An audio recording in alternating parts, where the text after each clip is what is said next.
What's happening? Live. Day, now I'm having to do math. 31 plus 4 is 35. Day 40, I think. Day 40 of doing this. So that's some consistency. Let's let people jump on here. See who we get out here on the interwebs. Guys, just a quick reminder, if you post political shit, you're a friend of mine, I'm going to unfollow you. We'll still stay friends, but I'm not going to see your stuff ever. So post up that political stuff, but just know that I'm not going to be taking part in it. So anyway, my favorite person just jumped on. Wendy Leet, how are you?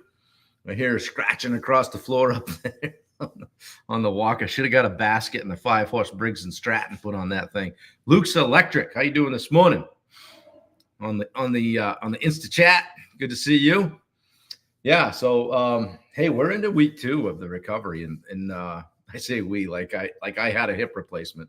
Hey, bro, and she's doing it, man. I'm proud of her. You know what? Like, as a caregiver, she's on here now. Some of you guys see this on the rewind. It's really cool to see somebody pour into their recovery. So she's doing week 2 exercises and week 1, getting them done 3-4 times a day, taking the stuff, doing the thing. So as somebody else that's also pouring in, it's really cool to see that happening. Geez, I got to button up here. I don't want people to get too excited. Matt Ferry, the veterans fishing man. I thought I was the favorite. Yeah, I got a lot of favorites, buddy. I got a lot of favorites. Dave Howard's on here. Good to see you. What is happening? 84 on the sleep number scale thing yesterday. You guys are in trouble. Had to push, but I got into coffee number 3 before the call, so we're good. Everything's going to be fine. Yeah, right. So Tuesday, February the 4th, and I learn a little bit more about this watch every day.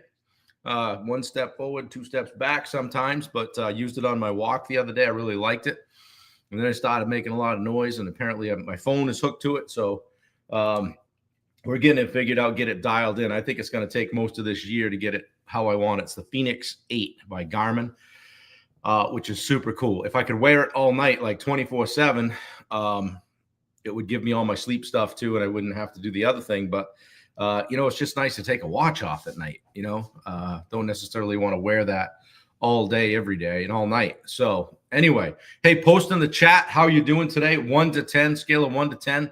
What are you out there doing? Tony Ruffin's jumping on here. Good to see you guys. Let me know how you're doing. How was your day yesterday? I had a terrible day yesterday, but I'm not going to let that interfere with today and how we move forward. So all kinds of stuff. So anyway, just couldn't spin a thread, but we are here and we're doing it. 8 a.m. every day. Thursdays, we go at 7:30 because I have a coaching call at 8. So anyway, welcome to our daily live, sponsored in part by Summit Coaching and Consulting. So transparently, I do this every day just to meet new people and give people a chance to see what I'm up to and get a glimpse of what things are like on the inside, as they say. So if you want to join one of our communities, we go a lot deeper than I go on these calls. So, and the people that are in there will tell you as much. And I've been talking the last couple of days about these 2 books, Winning and Relentless by Tim Grover. There's my infomercial portion of today's call. But I want to switch it up today. I like to bounce around a little bit. I can't take more than 2 or 3 days on any one thing. And if I can't, you probably can't either. So I wanted to talk today about selling without selling and not being salesy. All right. The art of consultative sales is where we're headed today. Got to turn this down. I'm getting some feedback there. Looking for a new mic setup too. Chris Olson's helping me with that. So the audio is a little bit better on these. So anyway, I digress. We want to talk today about selling without selling and really coming from a consultative approach, all right, and making people feel comfortable that you're trying to solve their problem, not just sell your shit, right? Sales doesn't have to feel like selling, guys. The best salespeople aren't pushy. They're not pushing their products. No, I say, hey, buy my stuff. Good morning, Bubba Hogan. The best salespeople are solving problems. And I got reminded of that about a week ago when somebody asked me what we were doing with our Edge Live event. What problem are you solving? People need to know what problem they're gonna get rid of if they come into your event, right? So stop selling, start helping. That's what Zig Ziglar, in Maine we call him Zig Ziglar. That's what Zig Ziglar says. Stop selling, start helping. That's what we're going to talk about today. Why does it matter? Because today buyers are smarter than ever. The first thing they do when they hear your name, oh, Mid-South Pawn guy, I'm going to check him out. Oh, he does pawns. Who else does pawns? Everybody has all the information they need right at their fingertips. So why do you feel like you're going to come with this revelationary stuff, content, right? People don't want to be sold to. They want to be guided through the process. So if you can shift from a transactional sales approach to a consultative problem-solving mindset, you're going to build deeper trust, longer-term relationships, and ultimately close more deals with less resistance, fewer objections, right? Bubba says customers don't care about us or products. They care about themselves and their problems. What can we do for them? I'm done here. Guys, it's been great. Bubba just dropped the mic. It's really that simple.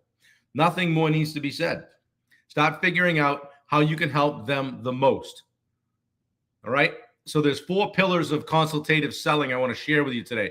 Number 1, shifting from selling to solving. Just remember that. From selling to solving. Josh Baker is here. Good morning, buddy. Most people make the mistake of focusing on what they're selling instead of what the buyer needs. Listen, the key to consultative sales is to flip that script. Don't think, how can I sell this? Think, how can I help them solve this real problem? And to do that, you have to find out what the problem is by asking open-ended questions. All right? Don't just say, hey, our product does this, this, and this. You might say, hey, how could we help you better navigate that situation? Oh, well, what I need is, boom, boom, boom. What I need is the red lights start going off, right? Pillar number 2, positioning yourself as a trusted advisor, not just a vendor. Don't just be that dude in the truck that shows up as one of the 3 people. Become that trusted advisor. Be the expert in your field. People buy from those that they trust. So establish yourself as an expert who has their best interests in mind. Not just someone looking to close a deal in the driveway, right? Relational versus transactional, Wendy says. Absolutely. Absolutely. How do you build trust in sales? Use these 2 things on the side of your head, right? Listen. Listen more than you talk. It took me a long time to learn that. I thought you were supposed to just go in and beat your chest and talk about how wonderful you were. And we were really good at that. We sold a lot of jobs, but I can't imagine how many we didn't sell because we never asked, hey, how can we help you the most? Whoops. Provide insights, not just options. Educate people on best practices without being a know-it-all. And then follow through. Trusted advisor always does what they say they're going to do. Pillar number 3, guiding prospects to self-discover their needs. This is a big one, guys. If you can lead them to the answer and then have them be the one that realizes it, solid gold, right? So the best way to sell is to let them prospect the answer for themselves, right? They're farming for it. You're just kind of showing the way, right? Showing the path. When you ask the right questions, you help them recognize the problem on their own without you even having to convince them. So like, oh yeah, actually, you know what I think I need? Bang, right? Said right. Shit. Some powerful discovery questions are, what's the biggest challenge that you're having right now? What are you facing right now? If you could change one thing about your current process, what would it be? And then this classic one, I love this one. And if you can figure out a tactful way to ask it, you're better than most. But ask them, what happens if you don't get this problem solved?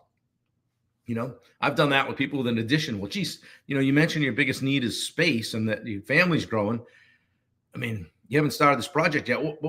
What's life look like if you don't do it at all? Wow, that brings up the pain. You can see their life rolling past them with too many kids, not enough rooms, all the space constraints, right? And then lastly, number 4, close without pressure. Closing without pressure, okay? Consultative sales don't rely on high pressure tactics. They're not like buy now. If you do this today, the scarcity mind, they use logical steps, just logical steps that align with what they've already laid out and what they've admitted that they need. So how do you more naturally do that? More naturally move toward a close? Just summarizing their key pain points. And don't say pain point. Hey, I've heard one of your pain points is they're gonna go, oh, hey, he's been to some sales training. Just say stuff like, so what I'm hearing is, well, hey, if I heard you correctly, it sounds like you, right? Said right again. Reinforce your solution. Reinforce how your solution addresses those needs. Okay. So say, yeah, okay. Well, if you end up doing this, I can see where that would help. Does this sound like it's the right fit for you? If they say yes, then just move forward. If they hesitate, oh, hey, just curious. Sounds like you get some hesitation there. What is it that's holding you back from moving forward today? Well, I got to talk to those other 2 clowns. Okay. We can talk about objections another time. And we already did, right? So have you ever worked with a salesperson who made you feel like they truly wanted to help you? Those are the people I want to buy from. Going into a car dealership just comes to mind, right? I instantly know if I'm going into a dealership. Hey, Danielle, how are you? If I'm going into a dealership, I don't even want to deal with the guy if I don't like him, right? Like I just don't. We're going to be here a while. I want to like the guy for some reason. We're going to spend some time together. So if he's a tool and he's over salesy and he's pushy and he didn't let me get in this place by more than 2 steps, I'm out. That's just me, right?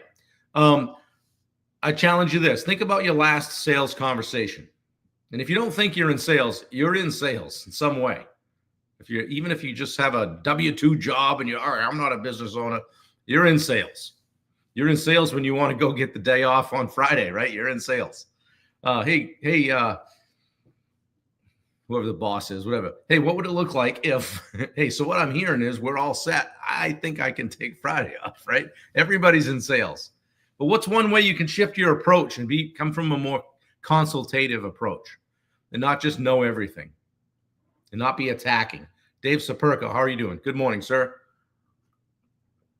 So a couple of things we can do. Practice asking better questions and literally do it. I don't care if you're driving down the road in the vehicle with your husband or your wife. Practice some of those questions. See how they feel coming off the end of your tongue. One thing you could do is be a little more prepared for your next sales call. Before your next sales call or meeting, whatever it is, write down 3 questions, 3 open-ended questions that you think might relate to the conversation you're about to have, and help see if that will help the prospect recognize the problem themselves. I would challenge you to do that. And then shift the conversation focus. Instead of talking about your product or your service first, just start by asking about their biggest challenge and just let them lead the conversation. The most skilled salespeople control the conversation by letting someone else think they're controlling it. Dave says, good morning. I'm good. Hoping you're having a great morning. I'm having a freaking blast over here, Dave. Welcome. All right. I'm talking about selling without being salesy, coming from a consultative approach. And then lastly, follow up as a trusted advisor, but don't say follow up. Hey, I'm just following up. Don't say that. Hey, I'm just checking back in, just circling back. We talked about me. Hey, you mentioned you'd like to hear from me on Wednesday. I'm just giving you a call like I said I would, reinforcing that you do what you say you're going to do, right? Or you could just say, 3 or 4 days later, boom, send them an article.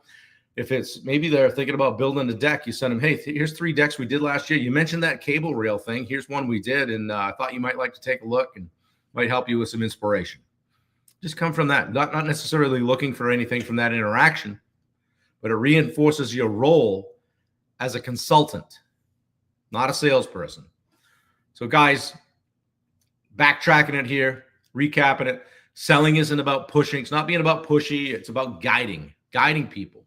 All right. If you focus on understanding and helping and leading the conversation with their needs, you won't have to sell. You will not have to sell. they'll just naturally want to work with you. I've had people tell me right in their kitchen, hey, and look at one another and not want to speak out of turn, but say, I think we just like to work with you. So something happened in that meeting, right?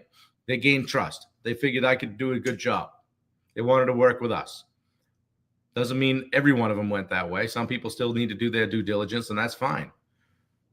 So one of the quotes by Jeffrey Gitomer, people don't buy when they understand you. They buy when they feel understood. That's interesting. People don't buy when they understand you. They buy when they feel understood. So people don't always remember what you said. They remember how you made them feel. So pay attention to that. All right. So today, commit to asking better questions and positioning yourself as a trusted advisor. Think trusted advisor, not sales guy. It reminds me of financial advisors, right? They're trusted advisors, right? Think like that.